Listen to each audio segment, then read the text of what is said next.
اور اس میں بھی وہ ہندو نوازی کی طرف چلے گئے. اس کی وجہ یہ ہے کہ برطانیہ کہہ رہا ہوں بنگلہ دیش کی جو پرائم منسٹر ہے اس کی حکومت کا وجود ہی انڈیا کا مرہون منت ہے.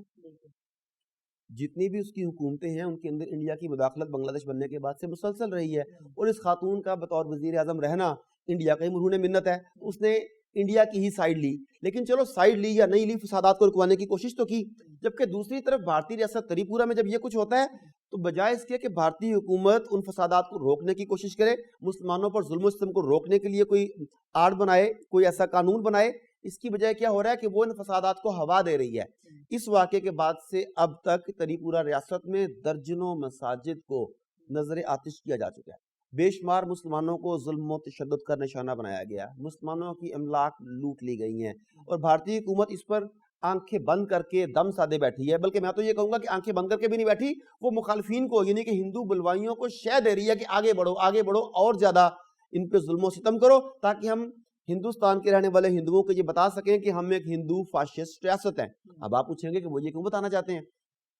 الیکشن قریب آ رہے ہیں, مسلم کشی, مسلم کچھ فسادات, مسلمانوں پر ظلم و ستم ہمیشہ انڈیا میں آنے والے الیکشنز کے دنوں میں زیادہ بڑھ جاتا ہے. جب کبھی بھی دیکھیں کہ انڈیا میں الیکشن قریب آتے ہیں تو مسلمانوں پر ظلم و ستم بڑھ جاتا ہے. یہ بالکل ایسا ہی ہے جیسے ٹرمپ نے امریکہ میں الیکشن جیتنے کے لیے اینٹی بلیک کمپین دوبارہ چلا دی. ڈاکٹر صاحب میں جاننا چاہ رہا ہوں کہ وہاں پہ کروڑوں کی تعداد میں مسلمان ہیں, اتنے مسلمان ہیں کہ پاکستان پورا ملا لے تو بھی زیادہ مسلمان ہیں, تو کیا ان کو ان کے ووٹ نہیں چاہیے ہوتے؟ بکھرے ہوئے ہیں نا, جس طرح پاکستان کی کئی ایسی دینی تنظیمیں ہیں, یا دینی تنظیمیں کہہ لیں گے, دین کے نام پر پالیٹکس کرنے والی تنظیمیں, ان کے بے شمار ووٹ ہیں. اگر اوورآل دیکھیں ان کے بہت سارے ووٹ ہیں, مگر وہ بٹے ہوئے ہیں. اب ایک ریاست میں اگر مسلمانوں کے ووٹ ہیں مثال کے طور پہ 20,000 جو ان کے چاہیے, مگر ان کے اگینسٹ جو ہندوؤں کے ووٹ ہیں وہ 20 لاکھ ہیں, تو وہ تو 1% اگر 2% یا 3% ہو گئے مسلمانوں کے ووٹ, تو وہ مسلمانوں کے ووٹوں کو سیکریفائز کر کے ان ووٹوں کو حاصل کرنا چاہتے ہیں. الیکشن گیم ہے نا, جیسا کہ میں آپ کو ٹرمپ کی مثال دے رہا تھا کہ ٹرمپ نے اپنے دور میں وہاں پہ وائٹ سپریمیسی کی تحریک کو دوبارہ سے ہوا دی. وجہ یہ تھی کہ وہ جو وائٹسٹ تھے, جو اپنے سفید رنگ کو بجائے امتیاز سمجھتے تھے اور بلیک کو وہ دوسرے درجے کے شہری سمجھتے تھے, ان کے ووٹ لینے کے لیے اس نے وہ ایک تحریک چلائی. اسی طریقے سے انڈیا میں اس وقت جو تحریک چل رہی ہے وہ یہ چل رہی ہے کہ ہندوستان ہندوؤں کا ہے. ہندوؤں سے مراد ہندوستان میں رہنے والا نہیں, ہندو مت کو ماننے والا, بتوں کے آگے سجدہ ریز ہونے والوں کا یہ وطن ہے, وہ یہ کہتے ہیں. اور ہر وہ شخص جو ان کے بتوں کے آگے سجدہ ریز نہیں ہوتا, ان کے بقول اسے ہندوستان میں رہنے کا حق حاصل نہیں. اب چونکہ الیکشن قریب آ گیا, اب انہیں ہندو فاشسٹ حضرات کی اشد ضرورت ہے. اور یہ یکدم نہیں ہوا. گزشتہ ڈیکڈز میں دیکھیں نا کہ یہ RSS تھی, کیا ہے راشٹریہ سیوک تنظیم جو ہے ان کی, مودی جو ہے, انہوں نے گزشتہ ڈیکڈز کے اندر کئی سالوں میں اور مور دین اے ڈیکڈ انہوں نے ایک ایسی فضا بنا دیا اس کے اندر جس میں ہندو متشدد چہرہ پوری دنیا کے سامنے کھل کر واضح ہو گیا کہ ہندو بیسیکلی ایک فاشسٹ قوم ہے. اب چونکہ وہ فاشسٹ ہیں اور انہیں اس کے اوپر فخر بھی ہے, تو پھر وہ مسلمانوں پہ ظلم و ستم کر کے اپنے طبقے کو اپنے ساتھ ملانے کے لیے خون ریزی کو بھی اور کریں گے. مسلمانوں کو انتہائی محتاط اور متحد رہنے کی ضرورت ہے. بالکل ٹھیک ڈاکٹر صاحب, لیکن انڈیا کے اندر جو مسلمانوں کے اوپر حملے ہو رہے ہیں تو اس کے اوپر کوئی تنظیم واضح طور پہ ان کے ساتھ ملی ہوئی ہے یا عام ہندو ہی اٹھ کے مسلمانوں پہ حملے کر دیتے ہیں؟ اصل میں تو تنظیمیں پیچھے سپورٹ کرتی ہیں. اگر کوئی عام ہندو حملہ کر دے تو اسے گورنمنٹ کو پکڑ لینا چاہیے, مگر اس کے پیچھے کیا ہے, وہ راشٹریہ سیوک ہے ان کی, RSS ان کے پیچھے ہے, ایون بھارتی راہ ان کے پیچھے ہے, اور ان سب کو حکومتی متعصب فاشسٹ حکمران طبقے کی مکمل سپورٹ حاصل ہے. خود بھی تو RSS مودی خود بھی RSS کا, اسے آپ کو یاد ہوگا گجرات کے قصاب کے نام سے جانا جاتا ہے. یہ وہ آدمی ہے جس کے اوپر امریکہ نے اپنے ملک میں داخلے پر پابندی لگا دی تھی, اسے دہشت گرد ڈکلیئر کیا تھا, مگر جیسے کہ وزیر اعظم بنتا ہے اپنے تجارت کے لیے, اسے اپنی منڈی کے طور پہ استعمال کرنے کے لیے, خطے میں اپنے مفادات کی نگرانی کے لیے, تھانے دار کے طور پر سلیکٹ کرنے کے لیے, انہوں نے نہ صرف اس کے اوپر سے پابندیاں ڈالی بلکہ اسے سینے سے بھی لگا لیا. یہ جہاں مودی کا بھیانک چہرہ سامنے لے کے آتا ہے, وہاں امریکہ کی دوغلی جمہوریت کے چہرے کو بھی عیاں کرتی ہے یہ والی بات کہ ان کے نزدیک اقدار کچھ نہیں ہے, ان کے نزدیک ویلیوز کچھ نہیں ہے, اخلاقیات کوئی معنی نہیں رکھتی, ان کے نزدیک صرف اور صرف مفادات معنی رکھتے ہیں, اور ایک سرمایہ دارانہ ریاست کی اصل اساس سرمایہ اور مفادات ہی ہوتے ہیں. بالکل ٹھیک ڈاکٹر صاحب, ہندو جب مسلمانوں پہ حملہ کرتے ہیں, انہیں مار دیتے ہیں, لیکن جب بدلے میں مسلمان اپنا دفاع کرتے ہیں تب کیوں حکومت جو ہے وہ آ جاتی ہے حرکت کے اندر, انہیں پکڑ لیتی ہے؟ بھی ہندوؤں کی حکومت ہے, ہندو فاشسٹ حکومت ہے, لیکن میں سمجھتا ہوں ایسا ہوتا نہیں ہے. مسلمان بدلہ لیتے ہی نہیں ہے. پرابلم یہ آ رہی ہے اگر مسلمان اٹھ کھڑے ہوں, اگر مسلمان سینہ تان کر کھڑے ہو جائیں. دیکھیں جانیں تو ان کی ویسے بھی جا رہی ہیں, املاک ان کی ویسے بھی لوٹی جا رہی ہے, ان کی عزتیں ویسے محفوظ نہیں ہیں, بچے ان کے محفوظ نہیں ہیں, بزرگ ان کے محفوظ نہیں ہیں, مستقبل ان کا محفوظ نہیں ہے. تو جب یہ سب کچھ محفوظ نہیں ہے, اگر مرنا ہی ہے تو سینہ تان کے کیوں مرا جائے, اگر گولی کھانی ہے تو پشت میں کھانے کی بجائے سینے پر کیوں نہ کھائی جائے. اگر یہ لوگ اس فلسفے کو لے کے چلیں, اپنے اپنے جتھے بنائیں, اپنے اپنے علاقوں میں اپنی اسٹرینتھ کو شو کریں, تو یقین مانیے حالات جو ہیں بہتر ہو سکتے ہیں. اب ہوگا یہ سول وار چھڑ جائے گی. جب سول وار چھڑے گی تو اس میں صرف مسلمان شہید نہیں ہوں گے, اس میں ہندو بھی مارا جائے گا. اس میں فاشسٹ ہندو جب مارے جائیں گے تو مے بھی خالصہ تحریک کے لوگ آپ کے ساتھ مل جائیں, مے بھی دلت آپ کے ساتھ مل جائیں. پاسبلٹیز ہیں کہ نہیں ہیں؟ آلریڈی ان کی وہ چل رہی ہیں وہاں پہ, چل رہی ہیں نا. جب ایک پارٹی بھی اٹھ کھڑی ہوگی تو دوسری کمزور پارٹیاں ڈائریکٹلی یا انڈائریکٹلی اس کی سپورٹ کریں گی. بالکل ٹھیک. لیکن یہاں پر پرابلم یہ آ رہا ہے کہ ان لوگوں نے ہمت ہار دیا. انہوں نے یہ سمجھ لیا ہے کہ اب ہمیں اگر یہاں رہنا ہے تو سر جھکا کے رہنا ہے. اور ایک آدھ بندہ جس کی طرف آپ نے بھی اشارہ کیا, اکا دکا بندہ, 1 in a million اگر سر اٹھاتا ہے اس کا سر قلم کر دیا جاتا ہے. مسٹر بے رے ہے الف ہا نون واو الف نون چھوٹی, ہم اس کا نام لیں گے تو چینل بند ہو جائے گا نا. اچھا, اب اس کی مثال آپ کے سامنے ہے. وہ اس کا نام, وہ اتنا ان کے لیے ہیبت کا, دہشت کا باعث ہے مسٹر جس کے ہم نے ذکر کیا ہے, کہ وہ اس کا نام لیتے ہیں تو ان کے وہ آدمی کے سوشل میڈیا پلیٹ فارمز پہ بیٹھے ہوئے اتنے خوفزدہ ہوتے ہیں کہ فوراً آپ کے چینل کو رپورٹ کرتے ہیں, آپ کے چینل کو بلاک کروا دیتے ہیں, اس بندے کا نام تک سننا گوارا نہیں کرتے. تو اگر اس طرح کے 1000 بندے انڈیا میں پیدا ہو جائیں, اس ایک نے ان کے جینا حرام کر دیا, اس نے شہید ہونے کے بعد بھی ان کے راتوں کی نیند چرا لی. وہ ٹیپو سلطان کے بارے میں تھا نا کہ انگریز مائیں اپنے بچوں کو ڈراتی تھیں کہ سو جا ورنہ ٹیپو آ جائے گا. جب ٹیپو سلطان کی شہادت ہوئی, بڑا ایک مزیدار واقعہ ہے, تو اس کا تلوار بڑی اچھی تھی, بڑی قیمتی تلوار تھی, اس کا منقش دستہ تھا, تو وہ اس کے ہاتھ میں ہی تھا. تو ایک انگریز سپاہی نے سوچا کہ اس تلوار کو تو اپنے قبضے میں کروں. وہ آگے گیا تو آخری دم کہیں باقی تھے اس کے سانسوں میں, اس نے ان آخری دموں کے ساتھ بھی تلوار اٹھا کے اس فرنگی کو مار ڈالا. اس کا نتیجہ یہ نکلا کہ اس کے بعد کئی گھنٹے تک اس کی ناش کے پاس, اس کی ڈیڈ باڈی کے پاس کسی فرنگی نے آنے کی جرت نہیں کی کہ یہ مرا ہوا بھی مار دیتا ہے بندوں کو. تو جس طرح وہ ٹیپو سلطان کے ساتھ یہ تھا, میں نے بھی جس کشمیری مجاہد کا ذکر کیا, اس کے ساتھ بھی اس طرح ڈر رہے ہیں. تو اگر اس طرح کے 1000 بندے پیدا ہو جائیں تو آپ اندازہ کریں کہ ان کی حکومت کے لیے جینا کتنا مشکل ہو جائے گا, ان کی حکومت کے لیے مسلمانوں پر ظلم و ستم کرنا کتنا مشکل ہو جائے گا. مگر اس کے لیے انہیں احتجاج کا راستہ بند کرنا ہوگا, انہیں ہتھیار بدست ہونا پڑے گا. دیکھیں, اپنی جان مال عزت آبرو کی خاطر ہتھیار اٹھانا اور اپنی راہ اللہ کی راہ میں دینا شہادت ہے. تو آپ سر جھکا کے جو گردن کٹوا رہے ہیں, پتہ نہیں کہ تو کہ مفتیان کرام ہی بتائیں گے, لیکن میرا خیال ہے کہ دشمن آ جائے اور ساتھ آگے کرتا ہے کہ لو میری گردن کاٹ لو, یہ شہادت نہیں. آئی تھنک میرا تو خیال یہ ہے, ویسے تو مفتی بتائیں کہ میں عالم نہیں ہوں اس طرح کا, لیکن آئی تھنک کہ شہادت ہے اس کے لیے لڑتے ہوئے جان دینا. تو اب لڑو تو صحیح یار. آپ نے مصر وانی کا ذکر کیا کہ وہ ایک اکیلا بندہ پورے انڈیا کے اوپر بھاری پڑا, تو وہاں پہ ایک بہت بڑی مسلمانوں کی تنظیم ہے اویسی صاحب کی. تو اویسی صاحب کیا کر رہے ہیں؟ دیکھیں, اویسی صاحب احتجاج کھیلتے ہیں, وہ جلسے کرتے ہیں, حکومت کو للکارتے ہیں, انہیں بتاتے ہیں کہ مسلمانوں کو ان کے حقوق دیے جائیں.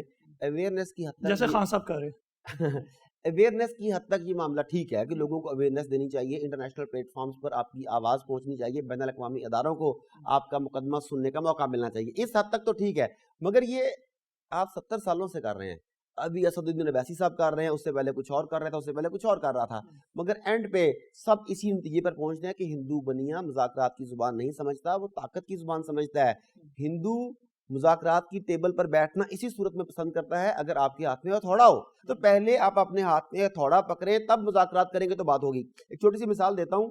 شام جو ہے اس وقت پوری دنیا کی عالمی طاقتوں کی پراکسی جنگوں کا مرکز بنا ہوا ہے. امریکہ وہاں اپنے مفادات کے لیے لڑ رہا ہے, سعودیہ وہاں انوالو ہے, ایران وہاں انوالو ہے, روس وہاں پہ انوالو ہے. شام کی بات ہے. تو شام کا ادلب شہر کے علاوہ تقریباً سارے کا سارا علاقہ روس کے اور اس کے الائز کے ہاتھوں میں چلا گیا, جس میں ایران بھی ہے, روس بھی ہے, کچھ حصہ امریکہ کے پاس چلا گیا. ادلب شہر بچا تھا. اب مذاکرات کی بات ہو رہی تھی تو ترک گورنمنٹ نے سب سے پہلے ادلب شہر میں اپنی فوجیں اتاری. فوجیں اتارنے کے بعد انہوں نے کہا مذاکرات کر لو. بالکل دیکھیں, فوٹنگز تو ایکول ہو نا. اگر آپ کے وہاں پہ ایک قدم بھی نہیں ہے اور آپ کہہ رہے ہیں نہیں چلے جاؤ, تم ظلم کر رہے ہو, یہ اچھی بات نہیں ہے, یہ بین الاقوامی قوانین کے خلاف ہے, تو اقوام متحدہ یا کسی بھی بین الاقوامی طاقت یا بین الاقوامی ادارے کے اوپر ایسے شور و غوغا کا کوئی اثر نہیں ہوتا. وہ طاقت کی زبان سمجھتے ہیں. مذاکرات تب ہوتے ہیں جب آپ ایکول فوٹنگز کے اوپر ہوں. آپ خود بتائیے, کیا کسی گاؤں میں کبھی چودھری اور مسلی کے مذاکرات ہوئے؟ کبھی بھی نہیں. مذاکرات چودھریوں کے چودھریوں کے ساتھ ہوتے ہیں, نمبردار کے نمبرداروں کے ساتھ ہوتے ہیں. ایسے ہی ہوتا ہے نا. تو آپ کو اپنی فوٹنگز تو ایکول کرنی ہوگی, اپنی طاقت کو بڑھانا ہوگا, کیونکہ ہندو بنیا طاقت کی زبان میں آپ کی بات سن سکے گا. ڈاکٹر صاحب, آپ طاقت بڑھانے کی بات کر رہے ہیں, آپ ہاتھ میں ہتھوڑا لینے کی بات کر رہے ہیں, لیکن عالمی تنظیمیں بغیر کسی وقفے کے کچھ بھی ایسا دیکھتی ہیں مسلمان ملکوں پہ پابندیاں لگا دیتی ہے، جبکہ انڈیا کے بارے میں وہ ٹس سے مس بھی نہیں ہوتی. تو ایسے میں کون ہتھوڑا اٹھائے؟ آپ نے جو بین الاقوامی اداروں اور ان کے رویے کی طرف اشارہ کیا، یہ 100% درست ہے. میں اور آپ اور بھی مختلف اینکرز کے ساتھ میں اس بارے میں بارہا شاید درجنوں مرتبہ بات کر چکا ہوں کہ یہ بین الاقوامی ادارے دنیا کے تحفظ کے لیے یا انسانوں کے حقوق کے تحفظ کے لیے یا مسلمانوں کے حقوق کے تحفظ کے لیے نہیں بنائے گئے. یہ تمام کے تمام ادارے بین الاقوامی سرمایہ دارانہ نظام کو تقویت دینے کے لیے، صہیونی اور صلیبی مفادات کو تحفظ دینے کے لیے بنائے گئے ہیں. اب صلیب اور صہیون میں یہود اس لیے ایڈ ہو جاتے ہیں کہ یہودیوں اور صہیونیوں کو جو سب سے بڑی مارکیٹ چاہیے جہاں سے وہ سرمایہ کھینچ سکے وہ انڈیا ہے. آپ کو پتا ہوگا کہ پارٹیشن سے پہلے بر صغیر پاک و ہند کو سونے کی چڑیا کہا جاتا تھا. یہاں سے سارا سرمایہ کھینچ کر برطانیہ کو ڈیولپ کیا گیا. برطانیہ کا سورج اگر دنیا میں اس وقت غروب نہیں ہوتا تھا تو اس کے پیچھے بر صغیر پاک و ہند کا سرمایہ شامل تھا. اور آج بھی اتنی بڑی مارکیٹ ہے کہ وہ جو پروڈکٹ وہاں بناتے ہیں اسے یہاں بیچنا ضروری ہوتا ہے. کیا وجہ ہے کہ 99% جب بھی کہ مس ورلڈ بنتی ہے، مس یونیورس بنتی ہے تو وہ انڈین خاتون ہی ہوتی ہے. کیا پوری دنیا کا حسن صرف اس ایک خطے میں موجود ہے؟ ایسا نہیں ہے. اس خطے میں اس خاتون کو مس ورلڈ یا مس یونیورس اس لیے بنانا مقصود ہے کہ وہاں پہ اس کے فالوورز ہوں گے، اس طرح کا لباس پہننے والے، اس طرح کی جیولری پہننے والے، اس طرح کی کاسمیٹکس پہننے والے 1.5 ارب لوگ موجود ہیں، جن میں سے آدھے تو خواتین ہوں گی. تو وہاں کی جب خاتون جو پہنے گی، جو مس یونیورس بنی ہوگی، وہاں کی تمام فیمیل اسے فالو کریں گی، مارکیٹ انہیں مل جائے گی. تو یہ بیسیکلی سرمایہ دارانہ مفادات کا تحفظ ہے. جہاں تک اداروں کی بات کر رہے ہیں تو آپ دیکھیں کہ امریکی انٹیلیجنس ادارہ CIA بھارت کی 2 انتہا پسند ہندو تنظیموں وشوا ہندو پریشد اور راشٹریہ سیوک سنگھ کو عسکریت پسند تنظیمیں قرار دیتے ہوئے ان کا نام ورلڈ فیکٹ بک میں دہشت گرد تنظیموں کے نام پر درج کر چکا تھا. پھر سابق بھارتی وزیر داخلہ نے BJP اور RSS کی جانب سے انتہا پسند ہندوؤں کو عسکری تربیت دینے کا اقرار بھی کیا. پھر یہ حقیقت بھی سامنے آ چکی کہ سمجھوتا ایکسپریس، مکہ مسجد بم دھماکہ، مالیگاؤں میں دھماکہ شیو سین اور BJP کا کارنامہ ہے. اب یہ سب کچھ پوری دنیا کے سامنے آ چکا ہے. بجرنگ دل کے لیڈر کا کہنا ہے کہ گزشتہ 20 سال سے ہم ہندو نوجوانوں کو اسٹریٹ جنگ کرنے کی، اسٹریٹ فائٹ کرنے کی تربیت دے رہے ہیں کہ لاٹھیوں کے ذریعے، تلواروں کے ذریعے، نیزوں کے ذریعے، چھروں کے ذریعے کیسے آپ لڑ سکتے ہیں. تو ان کے اقرار نامے موجود ہیں. تو پوری دنیا کو پتا ہے کہ اس میں کون کون دہشت گرد تنظیمیں ہیں، کون کون سے دہشت گرد سیاستدان ان کے پیچھے ہیں. مگر اس سب کے باوجود وہ اس لیے چپ ہیں کہ یہ ان کی منڈی ہے اور وہ اپنی منڈی سے ہاتھ نہیں دھونا چاہتے. بالکل ٹھیک. ڈاکٹر صاحب، مودی کے جو ظلم کی آواز ہے وہ پورے مغرب میں سنائی دے رہی ہے. ویسے تو کسی بھی دنیا کے ملک میں مسلمانوں کے اوپر ظلم ہو تو کوئی نہ کوئی بول پڑتا ہے، چاہے عملی اقدامات نہ کرے. ترکی ہو گیا، پاکستان ہو گیا یا دیگر ممالک ہو گئے، لیکن یہاں پہ کوئی بھی عملی اقدامات نظر نہیں آ رہے. اس کی کیا وجہ ہے؟ کہ جو آواز اٹھتی ہے کبھی کبھار وہ عام طور پہ مغربی ممالک کے عوام کی طرف سے اٹھتی ہے. ظاہر ہے کہ وہ جتنے مرضی بے حس ہوں، ظالم ہوں، کسی بھی مذہب کو ماننے والے ہوں، ان میں یقینی طور پر ہر قوم میں کچھ اچھے لوگ بھی موجود ہوتے ہیں. آپ کو یاد ہوگا کہ جب عراق کے اوپر حملہ کیا اس وقت برطانیہ کے اندر سے ملین مارچ ہوا، اور برطانیہ میں ہونے والا ملین مارچ پاکستان کا ملین مارچ نہیں ہوتا کہ 10,000 آدمی ہو تو تنگ گلی میں موچی دروازے میں گھسیڑ کے کہہ دیا جاتا ہے کہ ملین مارچ ہے. ادھر ملین مارچ کا مطلب لگ بھگ ملین مارچ ہی ہوتا ہے. تو 10 لاکھ لوگوں نے نکل کر عراق کے خلاف، جنگ کے خلاف، کہ جو جنگ اب لڑ رہے ہیں یہ غلط جنگ ہے، انسانیت کے خلاف ہے اور غیر انسانی بنیادوں پر، غیر انسانی قدروں پر لڑی جا رہی ہے. 10 لاکھ لوگوں نے مل کے جلوس نکالا اور برطانیہ سے کہا کہ اپنی فوجیں وہاں سے واپس بلوا لو.